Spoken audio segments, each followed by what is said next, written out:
Assalamualaikum and a very pleasant morning to the honorable judges, teachers and friends. My name is AIMAN BINTI ZULKAROMI and I'm going to tell you a story. Here's my story, The Crystal Ball. Once, there was a small village whose people were very joyful and lucky. The children played under the shade of trees in the garden near their home. A shepherd boy whose name was Nasir stayed near the village with his parents and grandmother. Early morning each day, he takes his hut off, sheep up the hills to find a suitable place for them to graze. In the afternoon, he would return with them to the village. As usual, on one of these days, as Nasir was watching his herd and playing his flute, he suddenly saw a wonderful light behind the flower bush. When he came toward the branches, he saw a beautiful transparent crystal ball. The crystal ball was glittering like a colorful rainbow. Nasir carefully took it and turned it around. Suddenly, he heard a weak voice coming from the crystal ball. It said, "You can make a wish that your heart desires and I will fulfill it." Nasir could not believe that he had actually heard a voice, but he became so engrossed in his stuff for he had so many wishes. He must wish for something which was impossible, like to be able to fly.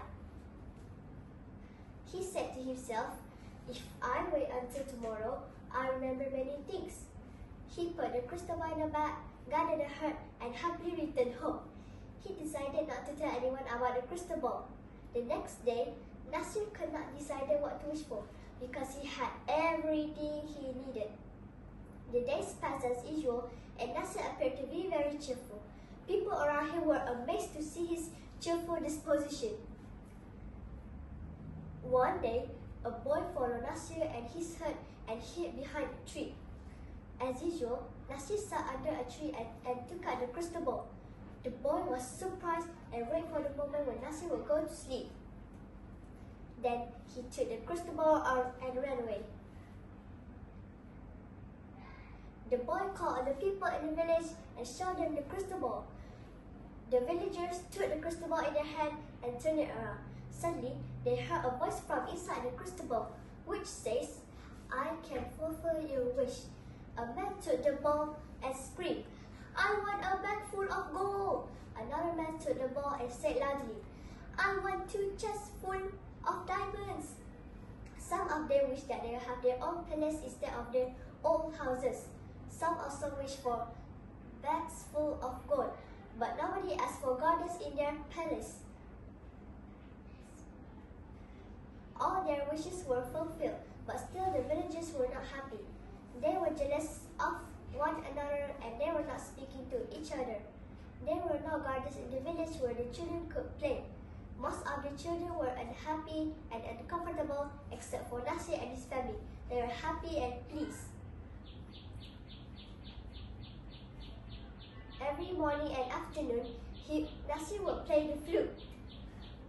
The children could not wait anymore and decided to return the crystal ball to Nasir. The parents and neighbors went to him. They said to Nasir, "When we had a small village, we all were happy and joyful. The expensive palaces and diamonds only bring us pain." When Nasir saw that the people were really regretful, he said, "I have not wished until now. If you really want everything to return to its own place, then I will wish for it." The villagers agreed. Nasir took the crystal ball and wished that the village became the same as it was before. Everyone quickly turned toward the village and saw it became the same old village with gardens full of trees and fruits. The moral of the story is, we should be happy with whatever we have and not to be greedy. Thank you.